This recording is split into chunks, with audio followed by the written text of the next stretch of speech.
EcoArt means a lot of different things to different people. Making these structures that do kind of teach back to the kids things about wind and things about solar energy and water, and how just to get them to notice things like that. The designs are going to have to take into account what we find. So it's not so much you design and then you go to a catalog and find the material. Repurposing, recycling, reclaiming, reusing materials to create art rather than to create items that are going into a landfill. So this is our first test of the kite. We've gone through several iterations of doing other things with wind. This is our first with this idea. The pavilion design is going to have to adapt itself to the materials that we are going to be seeing today. A lot of artists across the world are creating really wonderful works of art, innovative, functional, aesthetic pieces that are utilizing a lot of materials that might otherwise have been just tossed aside.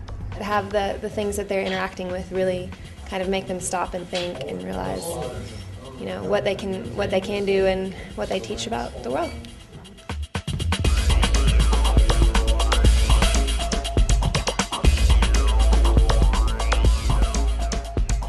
We're outside the Living Arts and Science Center, which is a nonprofit organization here at Martin Luther King and 4th Street in downtown Lexington. Our beautiful building is called the Kincaid House, and it was built in 1847. So it's a very, very old part, not just of this neighborhood, but of Lexington. We have about 1.5 acres here on our grounds, and this is a really lovely time of year with spring just starting. We have some gardens on the grounds, and so it's really nice to sort of start seeing the property renew itself a bit, and a lot of projects that we do involve our grounds as well as the building. The first objective is to design and build an interactive and educational buildings and/or structures. So we're trying to be sort of open-ended about that to really encourage your ideas. Utilizing recycled and repurposed materials. And our goal here is really to...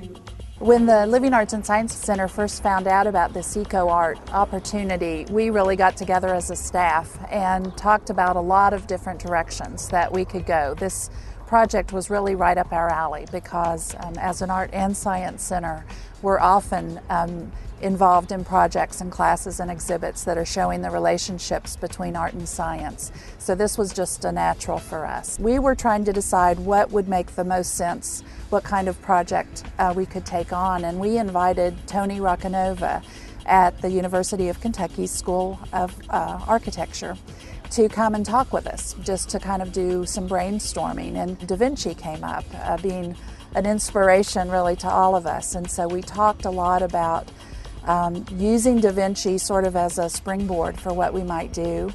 And then as the staff continued to talk, what did we feel we really needed here at the center? What should we be devoting our energies toward? And so the idea of an outdoor pavilion, sculpture, an outdoor art gallery came up. My last meeting with Heather and her staff, I said that what they had to do was come up with a kind of architectural program, and what that is essentially the client, in this case, which is the Living Arts and Science Center, would come up with the parameters of the project, not necessarily speak about design, but very, very pragmatic things, list all of the practical needs of it and the limitations. What we did here today was we went through that program. Heather presented that program to myself and my students, who are second-year students in architecture over at the College of Design, and kind of reviewed that program, got some questions from the group, and essentially trying to get a feeling for this project right now. Right now it's kind of a vague presentment that's just kind of sitting in the recesses of everybody's imagination, and eventually it's going to, from these very, very raw beginnings, eventually materialize into something that gets built. This was a panel with slides and then a movement. Well, this was a problem. Okay, this is the wall surface that you're talking about. But I'm not able to change just a little bit from the wall. Yeah, so it's a box. You get a box. You get a box. It's almost like a shop. Okay, a box like that. And it's going to have some kind of wall. So it slides. And then it slides. Okay, so then it slides into a We talked with the students a great deal about the center, some of our goals, concerns about these structures being in an urban environment, how they would be used by our students, by the community. And so then it was the students' job to walk away and to process all of that information, and they then came back with designs and models for what they were proposing. It's important to actually see the process from right now, this beginning where it's even hard to ask questions. It's so much in the depths of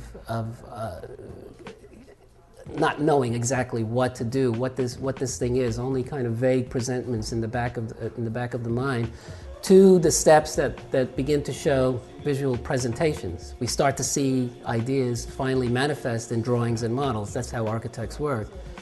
And then conversations going back and forth start to give some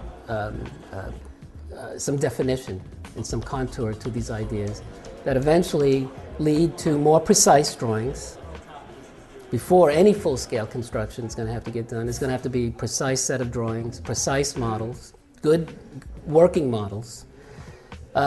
Generally, I like to think if you make a good architectural model, it's well crafted, that is a good beginning to the full scale. If it works in that model, it's going to get pretty close to working at full scale if the model is made very, very well and made with a sense of understanding of detail, of structure, of the kinds of materials, dimensions, of course. All of those things have to be in place. And then that leads to the full-scale construction and beyond that. So it's a multi-layered process. We were so excited by all of the interesting ideas that they'd presented, how they had taken our ideas and enlarged them and imagined even more than we had. And so they presented those models to us. We looked at them again and talked as a staff about our original ideas, new ideas that the students had brought forward. We were able to sort of take ideas from one student's project and mix that together with another student's project and talk with them some more about our hopes and the uses of the structures. And then they took those ideas away with them back to their studio and will be coming again to us with new designs and models for hopefully what will be the version that is produced on the grounds.